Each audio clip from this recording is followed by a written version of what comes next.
Assalamualaikum dan salam sejahtera. Pada kali ini, kami daripada kumpulan 1 akan berkongsi ringkasan sebuah cerita yang terdapat dalam Sulalatus Salatin, yaitu cerita Singapura di Langgar Todak.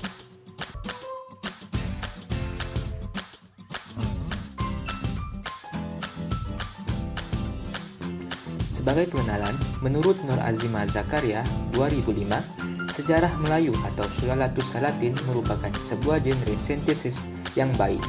Sebagai genre sintesis, sejarah Melayu yang dikarang pada zaman Islam, yaitu abad ke-15 atau ke-16 Masihi, masih memperlihatkan unsur Hindu yang ketara sekali.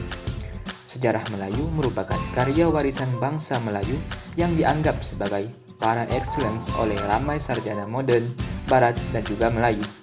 Karya ini lahir dari satu tradisi keintelektualan Melayu yang subur di istana Raja-Raja Melayu sejak kurun ke-15. Bentuknya adalah manifestasi satu sudut pandangan, satu persepsi seorang pengarang Melayu di kurun ke-16 dan ke-17 terhadap masa silam bangsanya.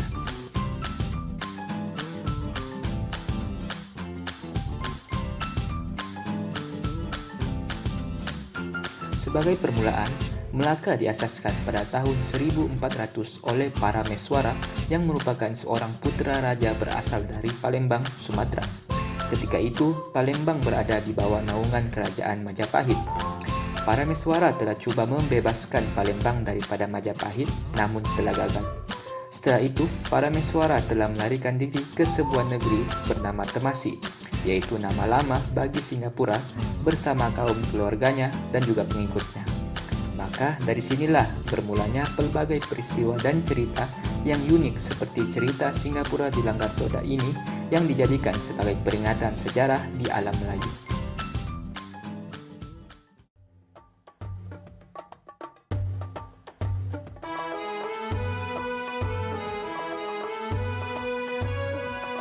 Pada suatu hari, ada seorang pedagang dan ulama dari negeri Pasai bernama Tun Jana Khatib telah datang ke Singapura untuk melakukan kehidupan baru di samping berdagang. Ketika di Singapura, dia sangat disegani oleh rakyat Singapura karena sikapnya yang lemah lembut dan berbudi bahasa di samping melakukan kerja-kerja amal yang dilakukan oleh penduduk-penduduk tempatan. Pada suatu hari, Tun Jana Khatib telah berlalu di sebelah istana Raja Singapura. Permaisuri Baginda sedang melihat Tun Jana Khatib yang sedang berdiri di sebatang pokok pinang. Tun Jana Khatib merenung mata lalu memegang tangan ke arah pokok pinang itu. Pokok pinang itu terbelah dua lalu tersungkur ke tanah. Permaisuri Raja terkejut melihat keajaiban pokok pinang itu. Kemudian Tun Jana Khatib pun beredar. Paduka Seri Maharaja ataupun Raja Singapura itu sangat murka setelah mengetahui hal tersebut. Maka Baginda memerintahkan supaya Tun Jana Khatib ditangkap dan dihukum bunuh di ujung pasar. Apabila ditangkap, Tun Jana Khatib telah bersumpah bahwa raja, masyarakat, dan negeri Singapura akan ditimpa bencana kelak. Tersebut cerita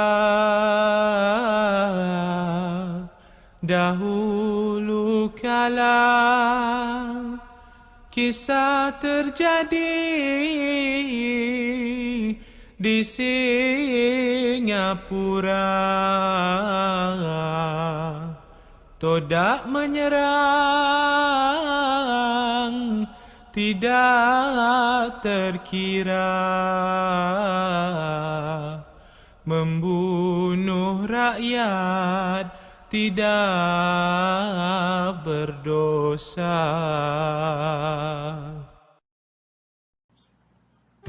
Pada suatu pagi di Singapura, nelayan mula pergi ke pantai untuk menangkap ikan, tetapi orang di situ mula lari ke tengah daratan. beberapa ekor ikan todak mula menyerang Singapura. Ramai orang di situ mula melarikan diri, tetapi ada yang tersungkur dan ditikam seekor ikan todak. Seorang demi seorang tersungkur, dan ikan todak yang banyaknya terus menyerang sana-sini. Peristiwa itu turut memeranjatkan Raja Singapura, karena ramai bilangan rakyatnya yang telah terkorban. Sepatah kilat, Raja Singapura segera mengerahkan pengawalnya, menyediakan seekor gajah tunggangan, dan terus ke tempat kejadian.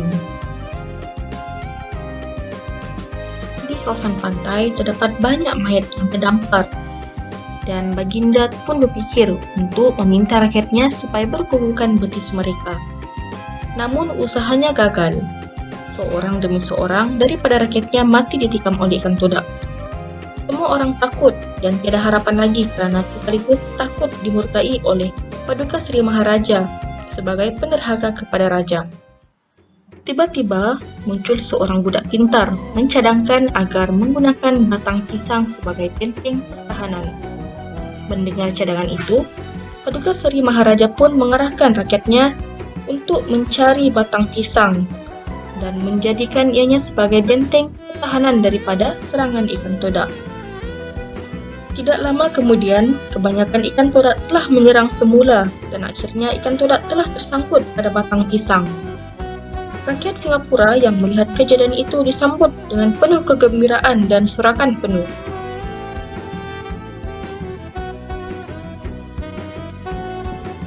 Sementara itu di istana, kebanyakan pembesar tidak suka dengan budak pintar itu dan menabur fitnah bahawa apabila budak itu sudah besar, dia akan merampas kuasa raja dan akan memerintah Singapura pada suatu hari nanti. Maka Paduka Seri Maharaja pun termakan dengan hasutan para pembesar istana. Kepintaran Hang Nadim, ramai yang iri. Raja dihasut oleh menteri. Hang Nadim dibunuh tanpa simpati. Kisah yang sedih tetap diingati. Tanpa melengahkan masa, Paduka Seri Maharaja pun telah menjatuhkan hukuman bunuh tanpa usul periksa ke atas budak pintar itu, walaupun budak pintar itu telah berjaya menyelamatkan nyawa raja dan rakyat di Singapura.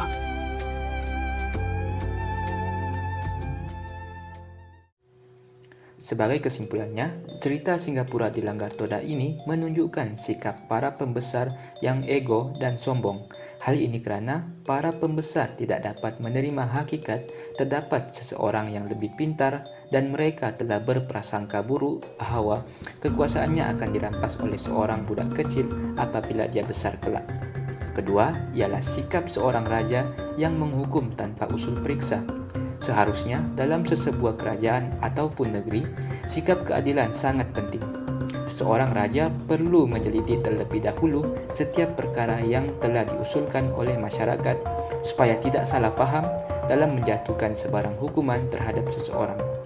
Oleh itu, sebagai seorang pemerintah ataupun pembesar, kita perlu menerima setiap pendapat orang lain dengan hati yang terbuka, tidak menfitnah orang lain sesuka hati, dan tidak sama sekali menghukum seseorang tanpa usul periksa. Perkara inilah yang boleh kita jadikan sebagai teladan dalam cerita-cerita rakyat alam Melayu. Created using Powtoon.